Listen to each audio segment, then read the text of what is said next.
used to. I'd rather be right here with you. Nothing else matters right now. It's just you. I'm at Albert Park right now, having an afternoon walk before the sun goes down. Even though it's so cold outside, but I still wanted to take a walk because I have been sitting in front of my desk while sometimes standing the whole day, and I feel like my blood is not even flowing. So having a walk outside is also good for my physical and mental health, even though it's so windy and cold.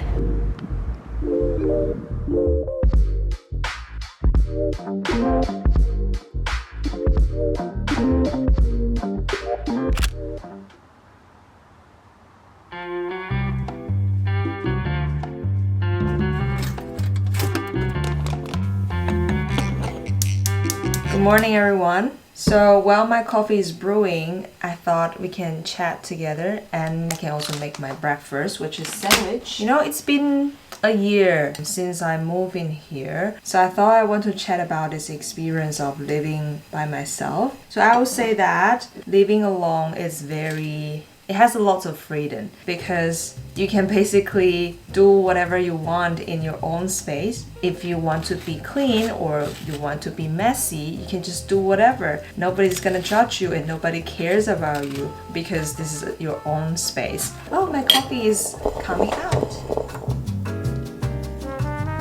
Okay, where are we? Coming back to the topic of living alone. I think I do enjoy this kind of freedom of doing whatever I want and also decorating the whole place and using this whole place just for me without really thinking about other people, which is fantastic. And then I also realized that there's a price that you need to pay for this kind of lifestyle because living alone is definitely a very privileged thing to do because you don't have any other people to share the bill with. So that's definitely a price and you need to pay for living this kind of lifestyle and enjoying this kind of freedom.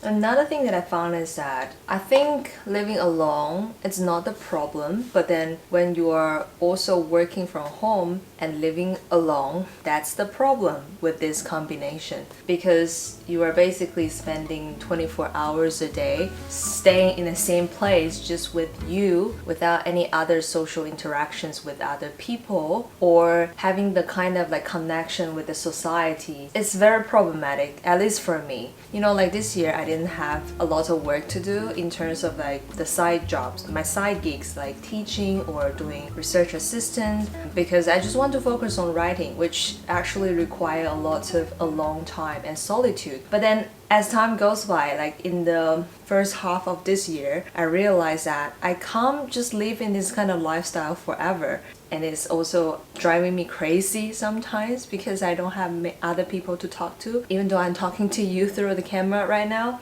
But if you think about it, it's just me talking to the void.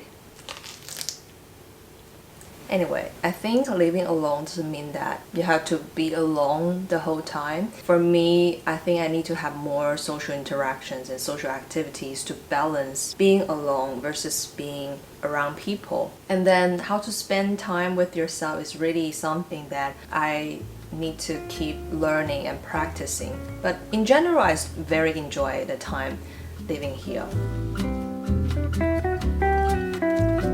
Alright, I'm about to head to Pilates right now to enjoy my weekly exercise and social life.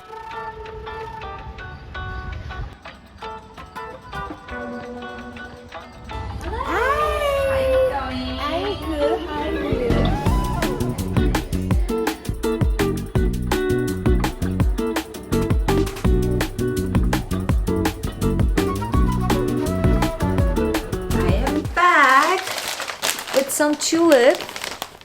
The flower shop, the owner actually remembers me. Maybe because I went there for a couple of times. On my way back, I was thinking about the importance of having certain kind of local networks, you know, like the bondings within this local community. A couple months ago, I watched a documentary. I forgot the name of that documentary. I'll put the poster somewhere on the screen. The documentary is actually talking about how common it is for people to feel lonely, especially when they are living in this kind of modern society and modern cities. The main character, he also felt lonely. He actually offers some solutions for solving this issue of loneliness, which is to have some bondings with the local community. For example, you can go to the same cafe regularly, so the barista is gonna know about you, even though it seems like it's not really like a really important kind of networks, but then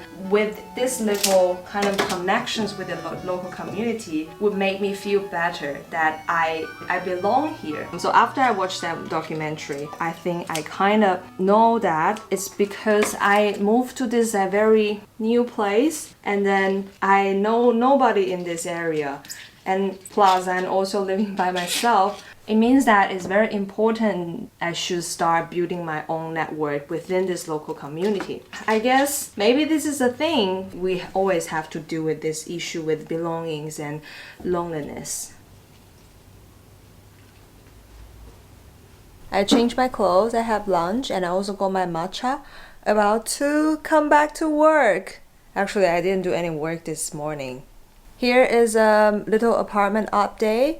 As you can see, my bed is in the living room. It looks really weird, I know, but then I just cannot stand my neighbor's noisy sound because my bedroom, that side of the wall is terribly thin. I feel like maybe the wall, they're all equally thin, but then that side of the neighbor, they really like to make noise because the wall is too thin and then the problem cannot be solved. That's why I moved to the living room to sleep. I think at the beginning I find it so weird to see my bed in this living area, but then I kind of get used to it right now, and I also decorate it with some lights on the side, so at night it looks like this.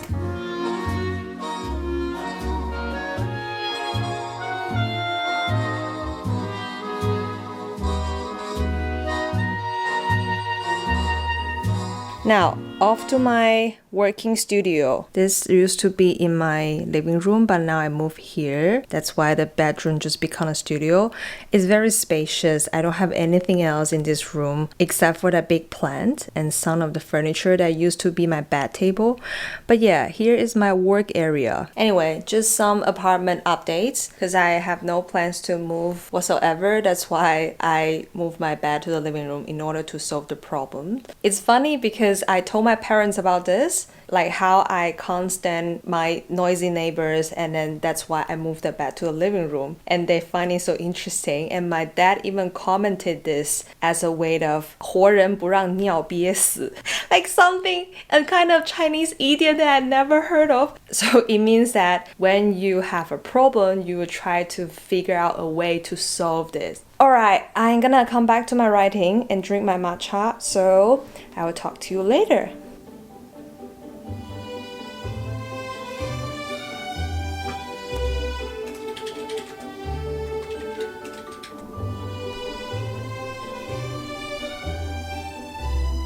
I didn't do anything particular that day, but over the weekend, I went to my friend Amy's place. She organized a workshop for making mugs with a bunch of her artist friends together.